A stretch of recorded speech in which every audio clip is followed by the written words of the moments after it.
Josh Hasten here, Israel Uncensored on the Land of Israel Network at thelandofisrael.com. It is Monday, January the 4th, 2021, the 20th of Tevet, 5781. Hope you are well. Hope you are safe in your part of the world. This is our first show here for the new year, the 2021 year. Hope you had a good holiday weekend for those who celebrate the new year. Hope you're safe. Hope you're doing well. Don't forget, you can always get in touch with me during the week, Josh at thelandofisrael.com, on Facebook, Joshua Hasten, or Josh Hasten, Israel Advocacy and Journalism, on Twitter, at Josh Hasten, and on Instagram as well. The last several shows, we have been doing exclusively news, all the latest from Israel. And I really thought this was an important opportunity to focus on a different aspect of our coronavirus COVID-19 reality here in the world. It's perhaps affecting a lot of people around the world, here in Israel and around the world, and that is mental health. Mental distress, if you are unaware, is the number one health issue in the world these days. In Israel, by the way, this is astounding. This is horrible. There's a teen suicide once every 3 days in Israel. And the statistics that I'm giving you now, I didn't come up with them on my own. I got them from my good friend, Arnie Draiman. He is a consultant for a company called Moodknight, and they're at the forefront of trying to help people with potentially disastrous mental health, especially relevant now during coronavirus. Moodknight's mission is to provide society the tools needed to make the next leap in mental health care for young people. They have developed a software platform that can detect this is unbelievable, mental distress online in real time from texts, posts, emojis, chatbots. Their artificial intelligence program has been proven to be 92% accurate, similar to what humans can do. So without further ado, my good friend Arnie Draiman, a consultant for Moodknight. Thanks for joining me today, Arnie. Thank you, Josh. It's a very disturbing statistic that you had mentioned early on, and mental distress has been indeed on the rise, particularly during the last 9 to 10 months of COVID around the world. The World Health Organization has put mental distress as the number one health issue above anything, cancer and heart disease and all the what we would call regular killers. Mental health has certainly just grown, and it needs to be dealt with in some fashion. So the company you represent, Moodknight, they have seemed to find some type of methodology using people's online behavior in order to assist those. It looks like particularly children. Perhaps you can expand and talk about if it affects or it can have an impact on adults as well. They're able to understand, based on what you do online, if you are in need of help. I mean, this is revolutionary. Go ahead and describe that. Correct. First of all, so it's great to have a Israeli startup, an early stage startup, part of the great Israeli high-tech scene. This is in social tech, it's called, where it's high tech used for the benefits of society. The software has been running live for 2 years already. It's not just a theory from some PhD in a university somewhere that it could work, but it's actually been proven. The founder, Chava Doron Soferman, she has almost 20 years now been running a website called Four Girls, the number four Girls. And it's really a forum for teenage and young adolescent women here in Israel.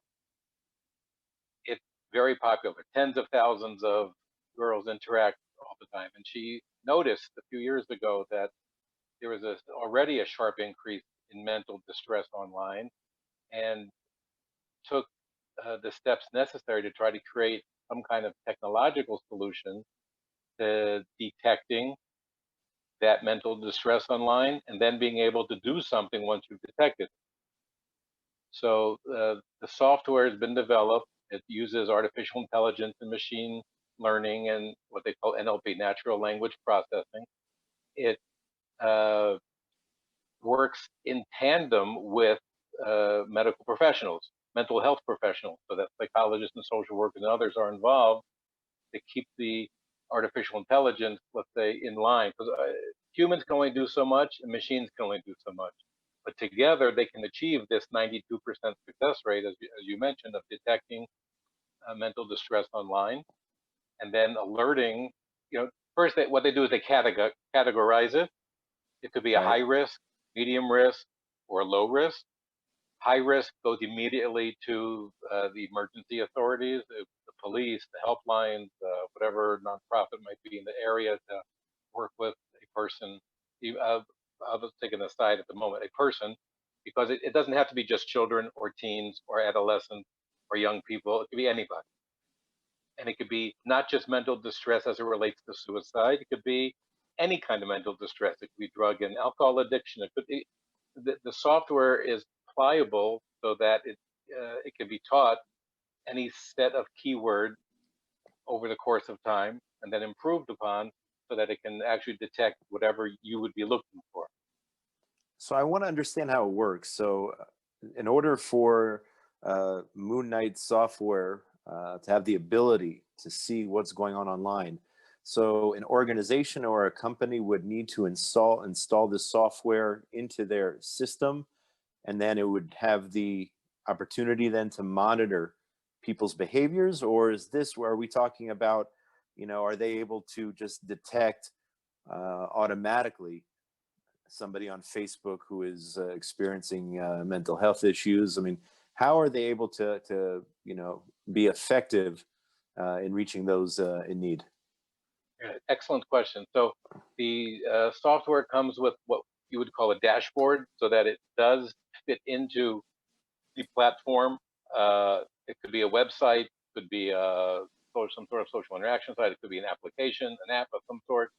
And then what people are posting is public information, right? We're not talking about anybody's privacy here. It's all public, all things they post, like take Facebook as an example, take any of the like Reddit or any of the other sites. It's all public information.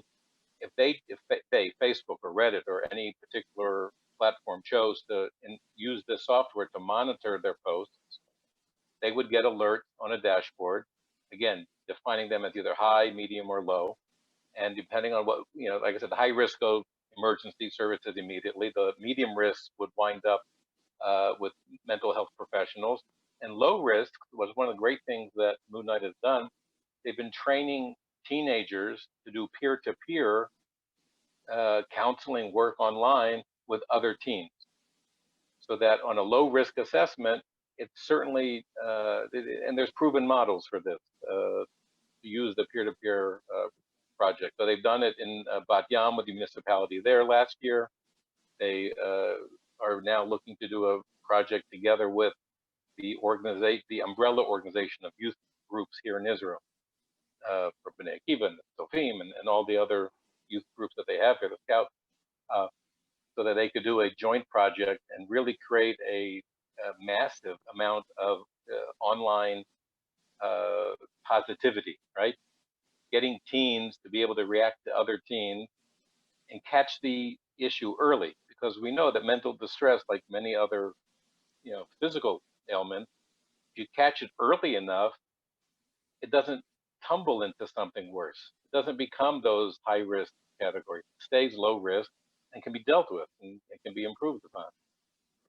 I mean, this is so very important. I mean, we hear so many horror stories of particular teens who experience some degree of shame on social media or being bullied on social media, and then Right. go to the extreme, whether it's God forbid, suicide or trying to harm themselves or whatnot. I mean, this sounds like something so revolutionary that this should be part of any type of interface all over the world, in order to social media can be so positive, but on the other hand it can cause so much damage, especially for the young people out there.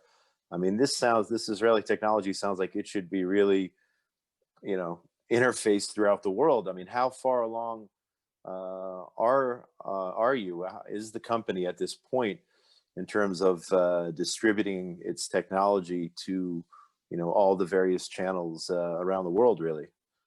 So thankfully over the last 2 years, they've had grants from the Rashut HaChadinut, the Israel Innovation Authority, from Digital Israel, and they were chosen as part of the Microsoft's AI for Good program. So they've been getting some push to make the technology, say, more public, more available, right? But they're still, as I mentioned, it's an early startup. They have a grant now for 700,000 shekels, $200,000, but less than $200,000. But they need a matching grant in order to get it. The online health, digital health ecosystem, as they call it, is growing, right? We all know just in the last 9 months with COVID, telehealth, you've all of a sudden been able to speak to a doctor and get information and get prescriptions and get all kinds of things done online that a year ago was pretty much impossible. And so that whole field of online health services is growing. And so they're really positioned in a good place in order to branch out and make the market grow. This project that I mentioned, the peer-to-peer project with the youth group, would be a great example of combining philanthropy, right? If a philanthropist wanted to sponsor, let's say, this technology and program the project for a particular youth group, say for all of the Israeli scouts, just think of the amazing good that could be done to have it run. And of course, Moodknight is looking at, as a business, not just as a philanthropy, for investors, and they're looking to expand into Europe. They've already had 2 inquiries from major health organizations in Europe, and to expand in the United States as well. Again, language is not an issue. It's the first one ever to be done in Hebrew. They can easily expand to English and French, Spanish, etc. So what do we need to do, Arnie? How can we get Moodknight the funds that they need in order to make it happen, get that matching grant? What's the best way to get in touch with you? What's the best way to get in touch with the company? Let's give them a push. Let's get them what they need in order to help teens out there, young people, especially during this coronavirus. I know, thank God, we have the vaccines coming out, but I was just talking about it with somebody this morning. This is a critical period. People, unfortunately, seem to be lax because they see that the vaccines have come out. I mean, we really need to stay strong, whether it's, following the restrictions or, keeping our mental health in check during these critical times before the vaccine kicks in. Arnie, how can we get in touch with you? How can people reach you? How can people reach the company? Maybe there's somebody out there listening right now who wants to help. Terrific. So Moodknight is spelled M-O-O-D, Mood, then Night like K-N-I-G-H-T, and the teams are called Team Knight, and their job is to go out and be the white knights in shining armor to really help save others, save lives. We know that it works. We see that it works. It's been proven that the one in Bat Yam, 25 girls were trained, and imagine they reached over 10,000 other teams. Wow. Just over a period of a summer. You can, right? It's crazy. So Moodknight, Moodknight, Moodknight.com is their website. The information is there. You can reach me, Arnie. What's the best way? My last name is Draiman, D-R-A-I-M-A-N. So my email address is ajdraiman@gmail.com. They can reach through you. You know how to reach me easily. And I'm more than happy to discuss the project further, either the philanthropic side of it, and it can be expanded not just youth organizations and not just youth organizations in Israel, but really anywhere, or investors in the great big world of high-tech, Israeli high-tech and innovation. What it's all about. So if anybody did not catch that, did not get the information, get in touch with me. I'm happy to put you in touch with Arnie Draiman, consultant for Moodknight, doing holy work, especially now during these troubling and trying times. I want to thank you for your time today. Thank you, Josh. As they say. Keep it up. Keep up your holy work, helping people. out there during the pandemic and beyond. We are going to take a short break right now, come back with all the latest news from Israel. It was great to speak to Arnie this morning and do an interview. It's been a while since we've had anybody on the show. My name is Josh Hasten. This is Israel Uncensored on the Land of Israel Network at thelandofisrael.com. It is Monday, January the 4th, 2021. We are under lockdown here in Israel. Despite the lockdown, I am here in Jerusalem outside the walls of the old city. We're going to take a short break, come back with part 2 of the show. If you missed any of this segment with Arnie Draiman, of course, it'll be posted later on all of the social media networks. Short break, and then we'll be back with part 2. So don't go anywhere.